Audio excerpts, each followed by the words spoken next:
हर मनुष्य को अपने कर्मों का फल जरूर मिलता है, चाहे पाप हो या पुण्य। अच्छे कर्म करने पर पुण्य मिलता है और बुरे कर्म करने पर या पाप कर्म करने पर नरक भी भोगना पड़ता है। गरुड़ पुराण के अनुसार अगला जन्म कौन सी योनि में होगा, यह सब कर्मों के आधार पर तय होता है। गरुड़ पुराण में मनुष्य के हर कर्म का लेखा जोखा दिया गया है, जो न केवल उसके पाप पुण्य का निर्धारण करते हैं, बल्कि मरने के बाद मिलने वाली सजा और अगले जन्म की योनि के बारे में भी बताते हैं। गरुड़ पुराण के अनुसार जब तक शिशु माँ की कोख में रहता है, तब तक उसे पिछले जन्म का सब कुछ याद रहता है।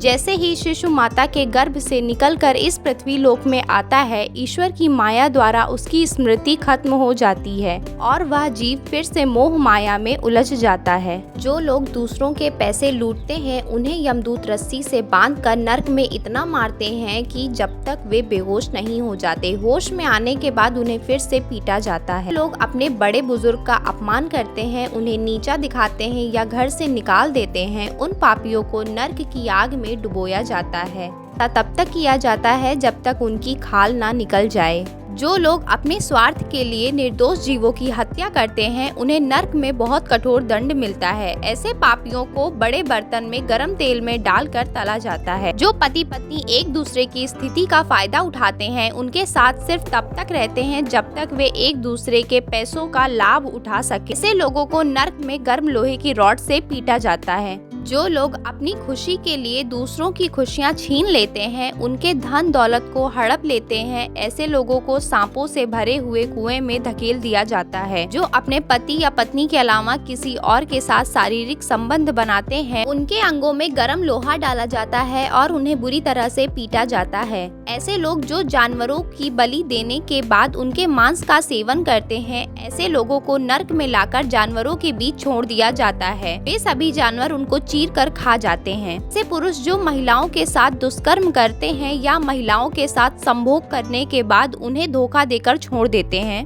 उन्हें नरक में भी जानवरों की तरह माना जाता है और मल मूत्र से भरे कुएं में डाल दिया जाता है। ऐसे लोग जो अपने पद का गलत इस्तेमाल करके निर्दोषों को सताते हैं, उन्हें वैतरणी नदी के कष्ट भोगने पड़ते हैं। इस नदी में मानव शरीर की खोपड़ियाँ, कंकाल, खून, मवाद आदि गंदी चीजें पड़ी होती हैं।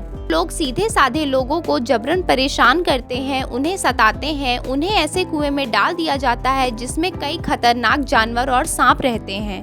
वो लोग अपने काम को सही से नहीं करते और उनकी लापरवाही से किसी और को भुगतान करना पड़ता है। ऐसे लोगों के शरीर नुकीले धार वाले चाकू से गोद दिए जाते हैं और फिर कोड़े बरसाए जाते हैं। लोग सोने या अन्य किसी धातु को चुराते हैं, उन्हें नरक की गर्म आग में जिंदा जला दिया जाता है। वो लोग झूठी कसम खाते हैं या झूठी गवाही देते हैं, उन लोगों के शरीर में आग लगाकर ऊंचाई से फेंक दिया जाता है। वे लोग सतह पर पहुंचने से पहले ही राख हो जाते हैं। लोग जीवों के मांस का और उनके शरीर का व्यापार करते हैं, उन्हें राक्षसी जीव जिंदा खा जाते हैं। जो लोग गुरु की पत्नी पर बुरी नजर रखते हैं, वह महापापी कहलाते हैं। ऐसे लोगों को मरने के बाद जयंती नामक नर्क भोगना पड़ता है। वहीं जो लोग दूसरों की पति या पत्नी पर गलत नजर डालते हैं, मरने के बाद नर्क में उनके अंगों पर पिघला हुआ लोहा डालकर उनको पीटा जाता है। व्यक्ति अपने बड़े भाई का अपमान करता है, समाज के सामने उसे लज्जित करता है, इसमें उसे 100 वर्षों के कष्टों को भोगना पड़ता है।